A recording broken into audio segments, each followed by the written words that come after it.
అయితే ఇది ఇవన్నీ పక్క పెడితే రీసెంట్‌గా నేను కొన్ని సోషల్ మీడియాలో కొన్ని స్టేట్మెంట్స్ చూస్తా ఉన్నా. అంటే ఇది నా ఒపీనియన్ కాదు. బట్ సోషల్ మీడియాలో ఒకటి స్క్రోల్ అయితుంది. ఏంటంటే ఆ టైంలో గాంధీజీ గాని, నెహ్రూజీ గాని తీసుకున్న తప్పు నిర్ణయం వల్ల ఆ పార్టిషన్ టైం తీసుకున్న తప్పు నిర్ణయం వల్ల ఈరోజు ఇండియా అండ్ పాకిస్తాన్ కొట్టుకుంటుంది అని ఒక స్టేట్మెంట్ ఉంది.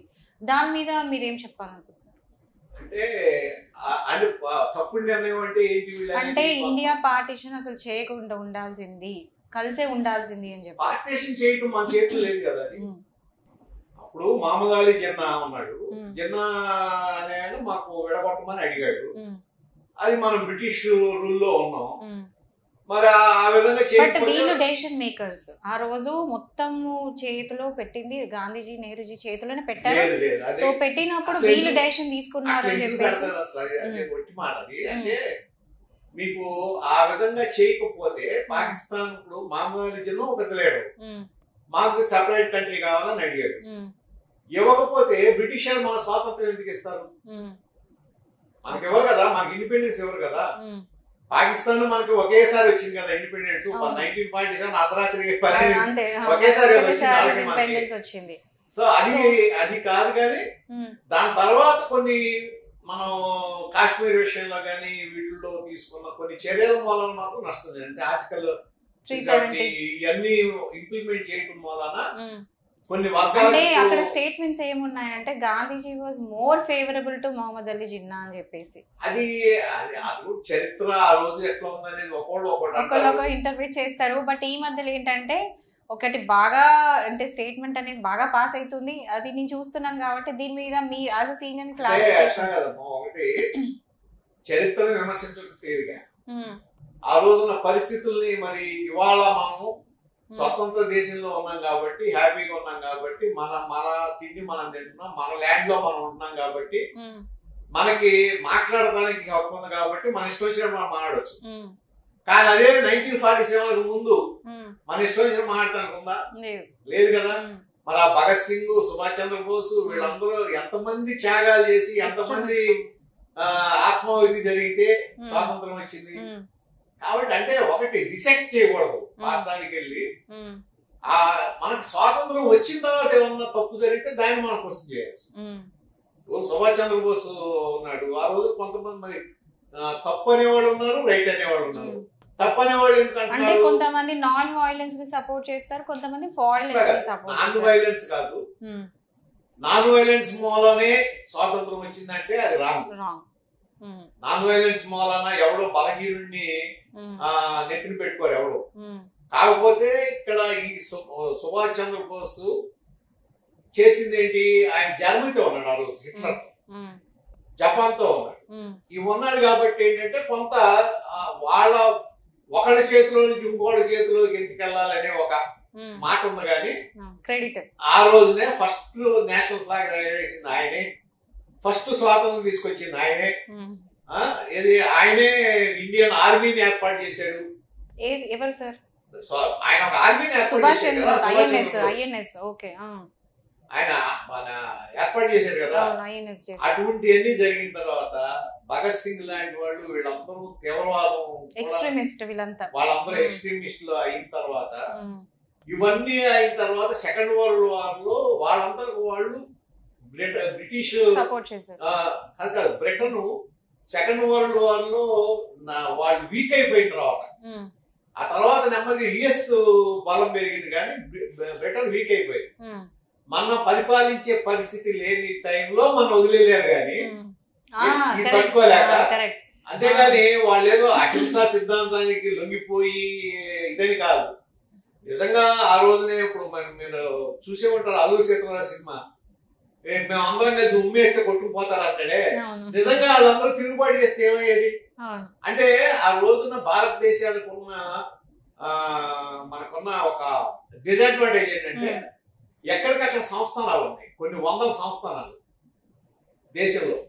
ఆ సంస్థానాలు తీసుకు ఒకళ్ళ పడదు కాబట్టి వాళ్ళు ఎవడైతే బలవంతుడు, ఇప్పుడు నిజాం ఉన్నాడు, నిజామాబాద్ కూడా కప్పం కట్టినాడేగా. ఎవరికి బ్రిటిష్ వాళ్ళకి. వీళ్ళందరూ ఒకరితో వాళ్ళ పడక వీళ్ళు తీసుకెళ్లి ఇంటర్నల్ గా వీళ్ళ మధ్యలో కొట్లాటలే ఎక్కువైపోయినాయి. డివైడ్ అండ్ రూల్ పాలసీ అప్పుడే వచ్చింది. Divide and rule policy British వాళ్ళు చేయబట్టి ఆ విధంగా ఆ రోజు జరిగింది.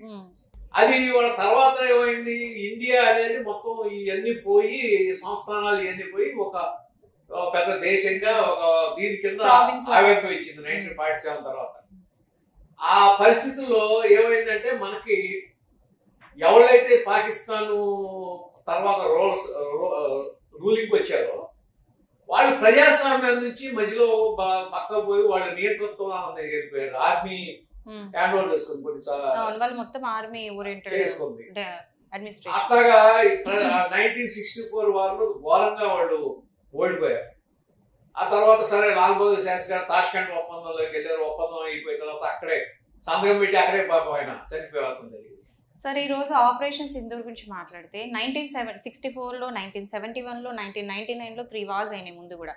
సో 71లో 64 పక్క పెడితే మనకి ఒప్పందాలు అయినాక 71 ఆ టైంలో మన క్లెయిమ్ ఏంటంటే ఇండియన్స్ ఏమంటారంటే వార్ మేము గెలిచాము కాబట్టి అగ్రిమెంట్కి వచ్చినాము అంటారు. ఓకే, బట్ పాకిస్తాన్ లో వాళ్ళు ఏం చెప్పుకుంటారంటే ఇలాంటిది ఏం జరగలేదు, మేము గెలిచాము యుద్ధంలో అని చెప్పి వాళ్ళు చెప్పుకుంటారు. సో సేమ్ అట్లనే అదే ఈ రోజు కూడా 71 war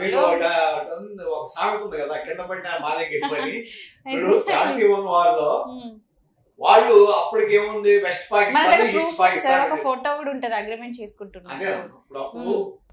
71 before west Pakistan Pakistan అంటే ఏంటి, వెస్ట్ ఈస్ట్ కలిపి పాకిస్తాన్. వెస్ట్ పాకిస్తాన్ ఇది ఈస్ట్ పాకిస్తాన్. ఇండియాకి ఒక పక్కన అది ఉండేది, ఒక పక్క ఇది ఉండేది, ఆ రెండు కలిపి పాకిస్తాన్.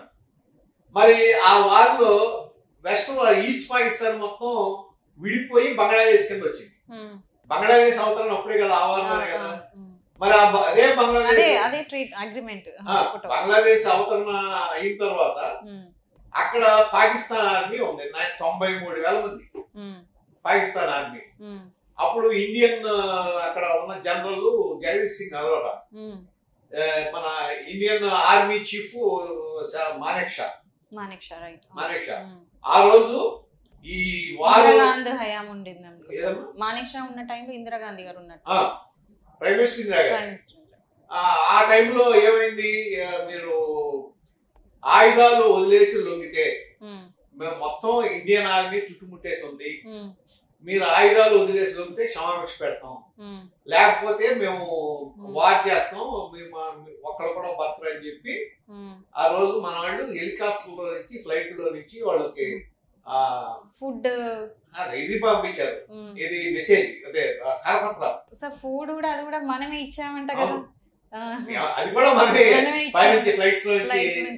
అది జరిగిన తర్వాత వాళ్ళు ఏంటంటే అప్పుడు ఆలోచించుకుని 93,000 మంది టెర్మినేషన్ లొంగిపోయారు. సో ఈ రోజు కూడా కొంతమంది పాకిస్తానీ అదే నేను అంటున్నాను, ఆ లొంగిపోయిందాన్ని 93,000 మంది లొంగిపోయి టెర్మినేషన్ దాన్ని గెలిపెట్టంటారు, వాళ్ళు గెలుపని చెప్పుకుంటారు. అదే కదా సార్, వాళ్ళు 71 వార్ లో మేము గెలిచాము. ఇప్పుడు పాకిస్తాన్ స్టోరీ హిస్టరీ ఇంతే ఉంటుంది సార్, 71 వార్ లో మేము గెలిచాం, సేమ్ అదే రిపీట్ ఇవ్వాలి అవుతుంది. ఈ రోజు చాలా మంది వచ్చేసి అట్లాంటిది ఏం జరగలేదు. ఈవెన్ యూరియా అటాక్ అయినప్పుడు కూడా అసలు అట్లాంటి సర్జికల్ స్ట్రైక్ ఏమీ కాలేదు అని చెప్పేసి పాకిస్తాన్ ముందుకు వచ్చి వరల్డ్ అందరి ముందర కూడా ఓపెన్ స్టేట్మెంట్ ఇచ్చింది, ఇది ఫేక్ న్యూస్ అని చెప్పేసి.